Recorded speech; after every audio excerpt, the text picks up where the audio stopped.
Sarath K Sasi തുടരുന്നുണ്ട് ദില്ലിയിൽ നിന്നും. ശരത്, നമ്മൾ പറഞ്ഞു വന്നത് ഇന്ത്യയുടെ സർക്കാർ രൂപീകരണ ചർച്ചകളെ കുറിച്ചായിരുന്നു. അത്ര എളുപ്പമല്ല കാര്യങ്ങളെന്ന് ഇന്ത്യ ക്യാമ്പിന് തന്നെ വ്യക്തവുമാണ്. ഇതിൽ തെലുങ്കുദേശം പാർട്ടിയുടെയും JDUവിൻ്റെയും തീരുമാനമാണ് ഏറെ നിർണായകമാകുക. ഇന്ത്യ മുന്നണി ഉപപ്രധാനമന്ത്രി സ്ഥാനം നിതീഷ് കുമാറിന് നൽകാമെന്നൊരു വാഗ്ദാനം നേരത്തെ തന്നെ ഉള്ളതാണ്. അപ്പോൾ നിതീഷ് കുമാർ വീണ്ടും പാളയം മാറ്റാനുള്ള ഒരു സാധ്യതയുണ്ടോ? ഒപ്പം നിർത്താൻ എന്താണ് NDA പയറ്റുന്ന തന്ത്രങ്ങൾ?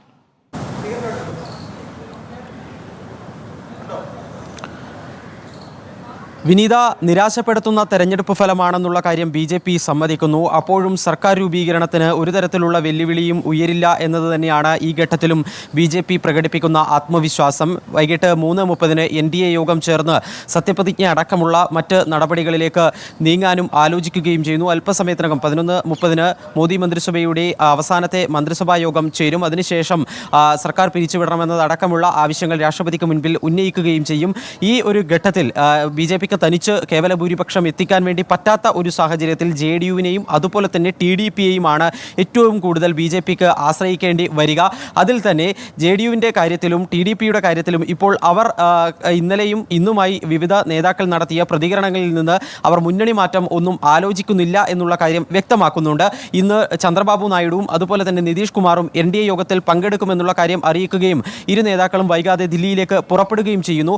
അതേ സമയത്ത് ചില ഡിമാൻഡുകൾ ഈ രണ്ട് പാർട്ടികളും BJPക്ക് മുൻപിൽ ഉന്നയിക്കുമെന്നുള്ള കാര്യത്തിൽ സംശയമില്ല. ഇപ്പോൾ തന്നെ അതിൻ്റെ സൂചനകൾ വരികയും ചെയ്തിട്ടുണ്ട്.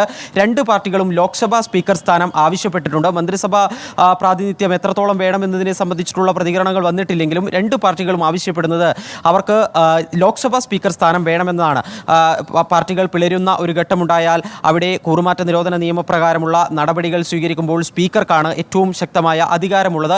അതൊക്കെ തന്നെ മുന്നിൽ കണ്ടുകൊണ്ടാണ് ആ ഒരു പാർട്ടിയുടെ ഭാവി കൂടി മുന്നിൽ കണ്ടുകൊണ്ടുള്ള പ്രധാനപ്പെട്ട ഒരു ഡിമാൻഡ് ഈ പാർട്ടികൾ ഇപ്പോൾ മുന്നോട്ട് വെച്ചിട്ടുള്ളത്. അതുപോലെ തന്നെ രണ്ട് സംസ്ഥാനങ്ങളും കഴിഞ്ഞ കുറേ നാളുകളായി, കഴിഞ്ഞ 10 വർഷത്തിനിടയിൽ ആന്ധ്രാപ്രദേശും ബീഹാറും കേന്ദ്ര സർക്കാരിനോട് ആവശ്യപ്പെടുന്ന കാര്യമാണ് പ്രത്യേക പദവി എന്നുള്ളത്.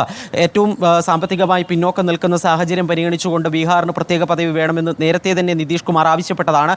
ആന്ധ്രാപ്രദേശ് ആകട്ടെ വിഭജനത്തിന് ശേഷമുള്ള തെലങ്കാന, ആന്ധ്രാപ്രദേശ് എന്നിങ്ങനെ വിഭജിക്കപ്പെട്ട ശേഷമുള്ള സാഹചര്യങ്ങൾ പരിഗണിച്ചുകൊണ്ട് അവിടെയും പ്രത്യേക പദവി വേണമെന്നുള്ള ആവശ്യം ഉന്നയിച്ചിരുന്നു. അപ്പോൾ ഈ NDA യോഗത്തിൽ അല്ലെങ്കിൽ BJPയുമായുള്ള ചർച്ചയിൽ ഈ രണ്ട് നേതാക്കന്മാരും പ്രധാനമായും ആ ആവശ്യം കൂടി മുന്നോട്ട് വയ്ക്കാനുള്ള സാധ്യതയുണ്ട്. പുതിയ NDA സർക്കാർ അധികാരത്തിൽ വന്നാൽ ആ ആവശ്യം നടപ്പാക്കി തരണമെന്നുള്ള ശക്തമായ ആവശ്യം ഇവർ രണ്ടുപേരും മുന്നോട്ട് വയ്ക്കുമെന്നുള്ള കാര്യം കൂടി ഉറപ്പാണ്. ഇപ്പോഴത്തെ സാഹചര്യത്തിൽ ഘടകകക്ഷികളുടെ സമ്മർദ്ദത്തിന് വഴങ്ങാൻ BJP നിർബന്ധിതരാണ് എന്നുള്ളത് യാഥാർത്ഥ്യമാണ്. മോദിയെ സംബന്ധിച്ചിടത്തോളം ഗുജറാത്തിൽ മുഖ്യമന്ത്രിയായിരുന്ന കാലത്തും കഴിഞ്ഞ 10 വർഷക്കാലം പ്രധാനമന്ത്രിയായി അധികാരത്തിലിരുന്ന സമയത്തും BJPക്ക് തനിച്ച് ഭൂരിപക്ഷമുണ്ടായിരുന്നു. അതുകൊണ്ട് തന്നെ ഘടകകക്ഷികളുടെ സമ്മർദ്ദമില്ലാതെ BJP സർക്കാർ, മോദി സർക്കാർ എന്നുള്ള നിലയിലായിരുന്നു ഭരണം മുന്നോട്ട് കൊണ്ടുപോയത്. പക്ഷേ ഇപ്പോഴങ്ങനെയല്ല. ഒരു നയപരമായ തീരുമാനം കൂടിയാലോചന നടത്തി അത് മുന്നണിക്കകത്ത് ഒരു ഐക്യമുണ്ടാക്കിയ ശേഷം മാത്രം നടപ്പിലാക്കാൻ പറ്റുന്ന അന്തരീക്ഷമേ ആ BJPക്കകത്ത് അതുപോലെ തന്നെ NDA ക്യാമ്പിനകത്തുള്ളൂ. ആ ഒരു സാഹചര്യം BJP തിരിച്ചറിയുന്നുണ്ട്. ഏതായാലും ഈ സർക്കാർ രൂപീകരിക്കുമെന്ന് BJP പ്രഖ്യാപിച്ച ഒരു സാഹചര്യത്തിൽ ഇന്നലെ തന്നെ ഈ വിജയാഹ്ലാദ പ്രകടനത്തിൻ്റെ ഭാഗമായി JP നദ്ദ അത് പ്രഖ്യാപിച്ച സാഹചര്യത്തിൽ തുടക്കത്തിൽ ഒരു വിട്ടുവീഴ്ചാപരമായ സമീപനം NDA ക്യാമ്പിൽ BJP ക്യാമ്പിൽ നിന്ന് ഉണ്ടാകുമെന്നുള്ള കാര്യത്തിൽ സംശയമില്ല. ഇന്ന് ഈ തെരഞ്ഞെടുപ്പ് തിരിച്ചടിയുമായി ബന്ധപ്പെട്ട് BJP ആഭ്യന്തരമായ മറ്റ് പരിശോധനകളിലേക്കൊന്നും കടക്കില്ല. ഏറ്റവും പ്രധാനപ്പെട്ട പരിഗണന സർക്കാർ രൂപീകരിക്കുക എന്നുള്ളതാണ്. 8 അല്ലെങ്കിൽ 9 ഈ രണ്ട് തീയതികളിൽ ഒന്നിൽ സത്യപ്രതിജ്ഞ ഉണ്ടാകും എന്നുള്ളതാണ് BJP ക്യാമ്പ് വ്യക്തമാക്കുന്നത്. രാഷ്ട്രപതി ഭവനിലാണ് സത്യപ്രതിജ്ഞ നടക്കുക. നേരത്തെ കർത്തവ്യപഥിൽ വലിയ ആഘോഷ പരിപാടി നടത്തുന്നതിന് തീരുമാനിച്ചിരുന്നു. പക്ഷേ ഈ നിറമങ്ങിയ വിജയത്തിൻ്റെ പശ്ചാത്തലത്തിൽ ആ വിപുലമായ ആഘോഷ പരിപാടി ഉണ്ടാകുമോ എന്നുള്ള കാര്യത്തിൽ വ്യക്തത വരേണ്ടിയിരിക്കുന്നു.